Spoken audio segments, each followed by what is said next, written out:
மட்டும் இல்லை, பிசினஸ் நான் சொன்னேன்ல, அப்படியே நான் தாங்கிட்டு இருக்கிறேன், உள்ளுக்குள்ள அப்படியே கொஞ்சம் பயம் இருக்குதுன்னு சொன்னேன் இல்லையா? அந்த பயமும் நீங்கிவிடும். நீங்க பண்ண வேண்டியது என்ன? நான் ஒரு பிசினஸ் ஆரம்பிக்க போறேன்னாக்கா, உங்களை நம்புங்கள். குரு நல்லபடியா இருக்கிறார்.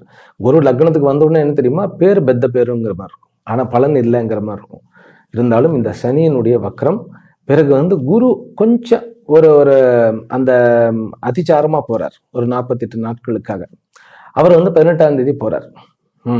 18ஆம் தேதினா 18 அக்டோபருக்கு அவர் கடகத்துக்கு போறார். புனர்வசுக்கு அதிச்சாரமா போறார். அப்போ சனியை பார்ப்பார். பிசினஸ் மேன் ஆகக்கூடிய ஒரு அமைப்பு, புதிய தொழில் தொடங்கக்கூடிய, நம்மளே பாஸ் ஆகக்கூடிய ஒரு அமைப்பு, இதெல்லாம் ஒரு கிஃப்ட். ஆக இந்த சனியினுடைய அற்புதங்கள் உங்களுக்கு நல்ல லாபகரமாக இருக்கிறது.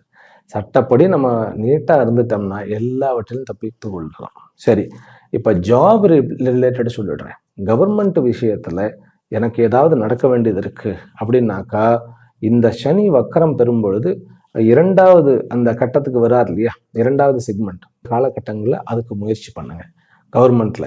அப்புறம் மேக்சிமம் டிரான்ஸ்ஃபருக்கு போகணும் அப்படிங்கிறவர்கள் தாராளமாக டிரான்ஸ்ஃபருக்கு போடுங்க. பேப்பர் போடலாமா, நான் வேலையை விடலாமா அப்படிங்கிறது மட்டும் வேண்டாம்.